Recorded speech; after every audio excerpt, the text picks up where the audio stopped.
the development of not just the cloned medication, but the medication with different additives in it that align it to more personalized experience based on the data that we're taking in from those patients. So that will be things like, what is your DNA? What is a test that we do for your gut and understand your gut biome? What is the blood work that we're doing with you on a quarterly basis? What is the different health tech devices telling us about your journey, your hydration level, your sleeping, your heart rate, your blood pressure, your bone density versus fat versus muscle?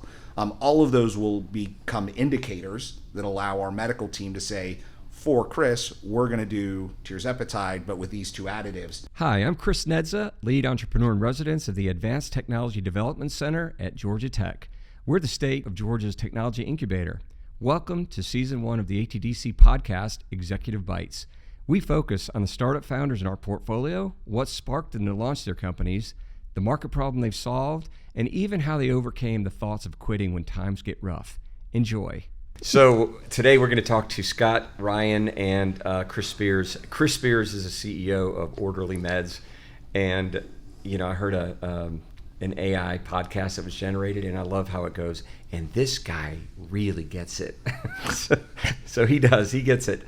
Pretty interesting business. And Scott's the CEO of Mantra, and so you're on the firing line, Chris. That Scott and I are going to we're going to dig into your company, and we're going to talk a little bit about what you're doing, because it's you're an ATDC signature company, which are the companies who are scaling, but you're a little bit of an oddball in that you are really going at it. It's unbelievable, the traction you guys have gotten. But let's talk about Orderly Meds, and we're going to dig right into it. And explain what Orderly Meds is, but maybe start with, why in the world did you come up with it? What was your personal experience for you to launch Orderly Meds? Yeah, absolutely. Do we need to pause for some fancy ATDC jingle that plays through? No. Chris Spears, CEO and founder at Orderly Meds, and started the company in October of 2023 after a pretty tremendous health scare. That long ago? Yeah. Health scare. A whole year ago.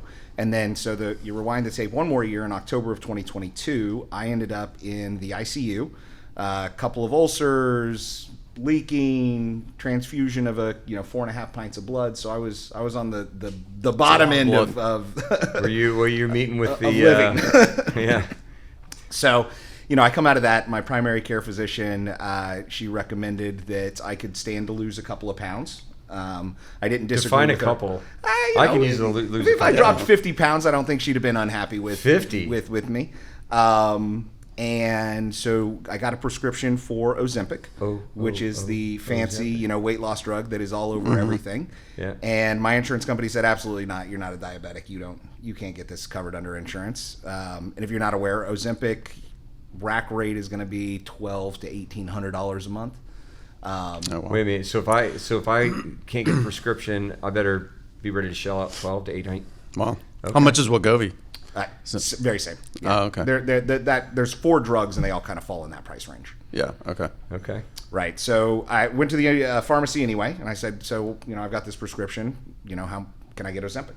And this is the Publix near me. Absolutely not. We haven't seen it in 6 months. Best of luck. It's just not available. And that led me down this, Facebook listens into the conversation. So Facebook starts putting ads in front of me for a category of drugs that I didn't even know existed, which was compounded medication. And, the way the U.S. patent law works around medication is that if the branded patent owner, Ozempic, Wegovy, Mounjaro, and Zepbound in this case, can't keep up with the demand of the U.S. medical community, compound pharmacies are allowed to make exact clones and replicas of those medications and sell them, to patients that have, valid prescriptions. So I went down that path. I found a company that was, provided a telemedicine service, worked with a compounding pharmacy that would ship the medication. It starts showing up at my house, August of 23, and weight loss is fantastic, right? It was a great tool. I was going to the gym a lot. I was trying to watch what I ate, but this kind of really helped accelerate. Over the course of 4 or 5 months, lost 50 pounds. And so medication was awesome. Overall experience, not great, right? My opinion of customer experience and community and the additional services that needed to go on a health journey were not something that company provided. they were. What do you mean customer service? I thought you just go there and get the pills and go on. What do you mean by your customer service was bad? I think a weight loss journey is more than just ship me some medication, right? So if you look at like what a Noom and a Weight Watcher does, they build a community, they have a support system, they have wraparound services that are not just here's some medication. And they didn't really have that. They didn't have a community. There was no one that I could pose questions to. Hey, I'm experiencing this. If I had a medical issue, right. I could reach out to the doctor and say I got a rash or I've got sulfur burps or whatever symptom. But there wasn't just a general. This sounds disgusting. one of the awesome side effects. But there wasn't generally like a community or any other. Here's what you need to be thinking about from nutrition, Chris. Here's how you could approach fitness and getting a little bit more active. What's your mental health game? Like, why are you overeating? Like, all of those things were lacking. So, fast forward a handful of months, October 23, I sat down and wrote out, like, here's all the other things that I wish this business had. I wish it had a mental health component. I wish it had a trainer fitness component. I wish it had nutrition. I wish there was a support community, and then decided to go build it. Cool. So how would you describe Orderly Meds then? Is it... Today, hopefully looks very different than 12 months from now, but today we are a marketplace that will connect U.S. consumers with medical providers and pharmacies that can deliver GLP-1 medication. And then our value-added benefit on top of just the delivery of the medication is you get access to mental health professionals. You get access to personal trainers that will help you design a fitness program. You get access to nutritionists that will work with you to design nutrition programs. And we've got a very large support community where people post questions and pictures and recipes, just kind of a very engaging place that has, I think we're at 15,000 members in that Facebook community now, and 20, 30 posts daily.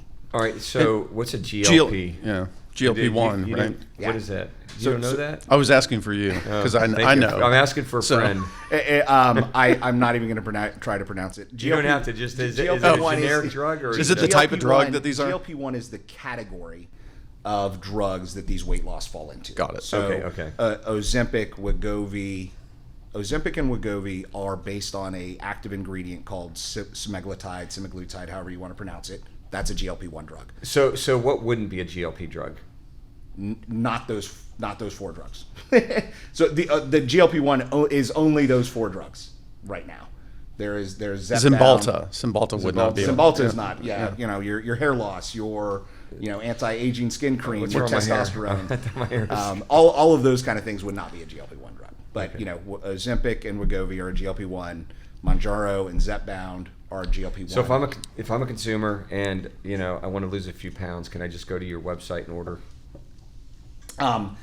Yes and no, right? So you will need to go through and you fill out an eligibility form. You've got to have an appropriate BMI. You've got to have, be in the right BMI. age, body mass index. Oh, BMI. So you can't just be super thin. Chris, the supermodel over here trying to use weight loss drugs wouldn't work out. A new role coming up. Yeah, this really isn't intended for like I need to drop 5 pounds before summertime, right? It's more, significant weight loss, figuring out longevity. Our typical customer is in the second half of life. They're looking at how do I keep up with my kids, my grandkids, enjoy my retirement. But I don't qualify for that yet. Yet. And now I do. But you have to have a doctor's prescription. Right. A doctor then takes in your health information. Do you facilitate that, or do they just, That's right. So through the website, you do a health screening, a health history. That gets packaged up, handed off to a doctor that is in your state that can write a prescription for you because we operate in all 50 states. And then that doctor takes that prescription, has a conversation with you, determines medical need and kind of like making sure that there's no other conflicting conditions you may have or medications that you're on. And then that prescription gets written and handed off to a pharmacy for fulfillment and it gets shipped directly to your house. Okay, cool. Go ahead. Sorry. So you guys, clearly someone can go to their doctor and do this as well, right? So, but you guys are getting people to come to your site. Clearly these drugs are very popular right now. I'm sure that's part of the attraction, but how are you getting the word out that you guys have a community that you've built and that, there's a way to kind of I guess, be a part of a community and get the drugs and get connected to doctors, I guess, as well, that are all part of the same So service. there's a couple of questions in there that I'll peel back. One is, again, for most of America, insurance doesn't cover these medications. It only covers the medications for a type 2 diabetic right now. And that's a broad statement, right? There are some plans that will cover it for weight loss. There are, so in that scenario, like even if your primary care physician writes you a prescription, you can't get it filled or it's not available at the pharmacy even if you wanted to pay full price. So the compounding category coupled with telemedicine docs is to enable writing a prescription for that specific compounded medication, which is the, active ingredient in those brand name products. So, chemically equivalent, Sure. just not, manufactured at the same facilities. And then it's no insurance. So it's all cash pay. So you come sign up, get the medication, get the prescription, get it shipped to your house. The way that we're driving awareness around that is, if I look across kind of our, average new customers in a given month, 50% of them are finding us from search and just content that we're putting out there. 25% of them are coming in from existing customers referring new customers. And then the last 25% come in from an affiliate program. So individuals out there producing content on our behalf, talking about their weight loss journey, their experience with the medication, the community, and the support structure, and that's driving that. Hey, so how many? So I opened up with you guys are growing like really quick. How many? I don't know. Is it prescriptions? How many people have engaged? What's the metric to give people a scope or an idea of scope of where you guys are? Yeah. So we spent November and December, myself and co-founder, basically building the tech systems to run the front end e-commerce experience, the doctor integration, the pharmacy integrations. We launched on January 1st. Much fanfare the month of January. We had 17 customers. 17. The entire month. Wow. Okay, let's this enough. Let's cut the call. We will. Wait a minute. We exited October. We had shipped 20,000 prescriptions. So 20,000. Okay. So you went from 17 to 20,000. Yep. Let me get in on that. Get on that action. And so those are all likely. If you ship 20,000, and I don't know, do the math, but how many people are actually part of your community now? Yeah, the Facebook community. So when you sign up, one of the first things we get is an invite out to that community. It has 14,000 active members as of today. So it's not 100% capture of everybody that has become a customer / patient. The 20,000 number. There's some interesting. Like we're not a subscription service, right? So every month we start. Hey, how's it going? What do you need? Ready for the next month? Come back and check out. Have another conversation with the doctor. So there is we do a lot of work for retention, right? It's not just you signed up and 12 months from now you can cancel. There's a continuous care model that we're engaging and keeping them. How do the customers respond to that? Because it's continuous care. I like the way you put it that way, as opposed to we spam the living daylights out of them to get a share of their wallet. Yeah. So anecdotally, when we launched at check-in, Chris, I would have harassed you 15 days out, you'd have gotten an email. 7 days out, you got an email and a text. 6 days out, and every day until you told me to go away, you would have gotten a text message. Chris. That ran through June. In June, a bug was introduced into the system that we only sent you one message. Chris, it's time for you to check in.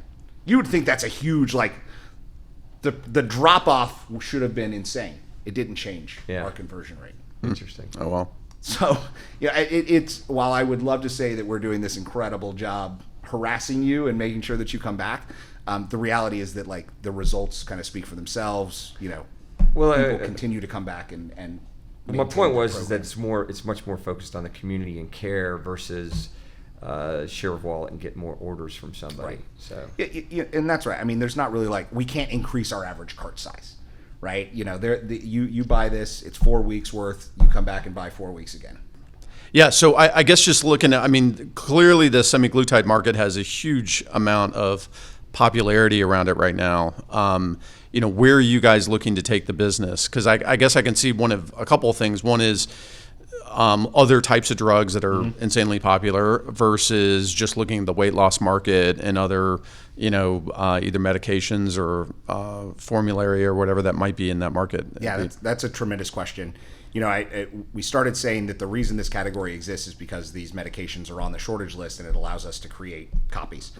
That is not always going to be the case, right? The manufacturers will catch up with the demand and they will come off the shortage list, at which point in time you go, okay, Chris, so your business just turns off and you go away. The reality is, the idea of compounded medicine is so that I can deliver a personalized experience for Chris, for Scott, based on other conditions you might have, other markers in your DNA, your blood work, all those things that come into just your overall health picture. So when you fast forward to these medications coming off shortage, what will happen is that you're no longer delivering the exact same duplicative copy of the medication. But what the compounding pharmacies will be able to continue to do is to say, I'm going to look at Chris's profile, and based on between his current check-in and his last check-in, I can tell that his muscle mass has dropped faster than, say, his fat mass, because we get Chris to step on a digital scale, and that digital scale is reporting all of this data back. Because that's sort of what's out in the popular press. So that's one of the problems with semaglutides, that is one right? of the popular problems, right? So you can put an additive into the core active ingredient, semaglutide or tirzepatide, of glycine. Glycine will help you maintain muscle mass.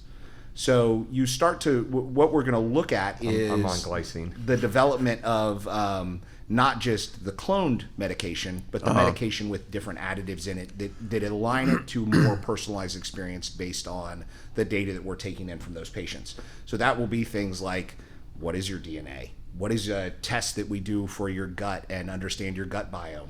What is the blood work that we're doing with you on a quarterly basis? What is the different health tech devices telling us about your journey, your hydration level, your sleeping, your heart rate, your blood pressure, your bone density versus fat versus muscle? All of those will become indicators that allow our medical team to say, for Chris, we're going to do tirzepatide, but with these two additives. And now it's a personalized medication, not infringing on the patent of the patent. Sure. So I noticed you have an oral ring on. Does that sort of play into where your mindset of where you're going?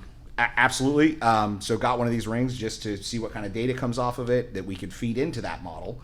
Unfortunately, I don't think the rings collect data that will be relevant at this point in time, right? So the ring is a little bit more focused on, what's the oxygenation level, what's your heartbeat, how are you sleeping? And those we haven't found an indicator there that would drive us towards a specific additive to change.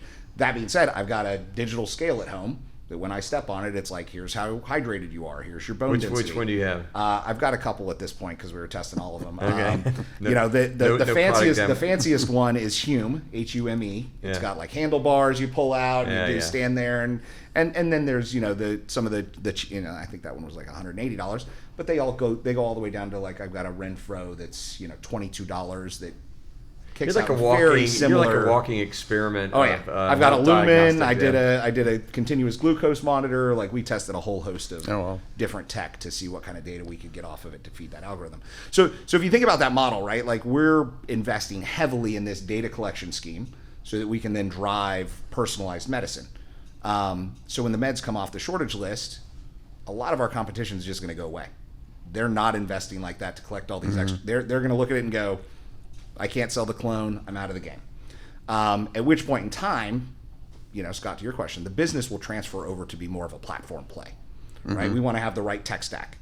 We want to have a pharmacy, whether it's owned or, contract partner that has all of the right additives to mix into the medications. We want a medical team that understands these biomarkers and the different glycine versus L-carnitine versus B12 that might be added in.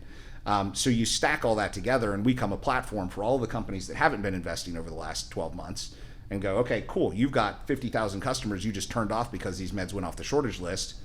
We'll become your platform partner and you pay us per head that we service every month. That's great. So, just thinking about this overall market in general, during this last election, there was a lot of talk about big pharma, right? But you got some major players. You got, big pharma. You got a fairly consolidated set of drug stores that are out at retail, and you've got a fairly consolidated set of insurance carriers. So you got these big behemoths around you. How do you work through or work around the controls that they have in the market to be able to do something interesting and innovative? Yeah, I mean, big pharma, we are, at the end of the day, right now, right, we're producing a copy of their patented med, right? So, I think the interesting thing is they send their cease and desist letters. We haven't not received one yet all the time. And the response is, that's fantastic news that the medication is off shortage. If you can connect me with the pharmacy that will allow me to deliver 20,000, units of this medication every month, we'll gladly stop producing it in a compound format, to which no one's ever gotten a response to that response letter. The second one being, big insurance. Like, I think right now we're in a place where insurance is not close to even covering these weight loss drugs, right? So like in your head, you think, okay, if I go into a big enough employer and I help that employer lose 20% of its total body mass, its insurance cost should come down. Well, if you go talk to the actual insurance companies, the average turnover time is like 2.7 years. The average payback on weight loss is 3 years plus. So they're looking at it from the point of view, I get to cover all the costs of the medication and then somebody else gets the benefit. Right? So until they all come together and they can look at a more holistic program that is across all the insurance providers, they're going to look at it in very short term of, I don't get any benefit out of paying for this med. Yeah. I'll tell you what, it's an amazing company, an amazing what you guys have done and how far you've come along. I really appreciate you jumping in and sharing the journey with us. Scott, as always, it's fun spending time with you, man. Yeah, thanks. It was good talking to you, Chris. Chris, good luck to you, and man, we're proud of you. Awesome. Thanks for having me. This was fun. Thank you for joining us on this episode of the ATDC podcast. Please subscribe to our YouTube channel, like, and share or connect wherever you get your podcasts. Please be sure to follow us on social media. Our handle is @ATDC on X, LinkedIn, and Instagram.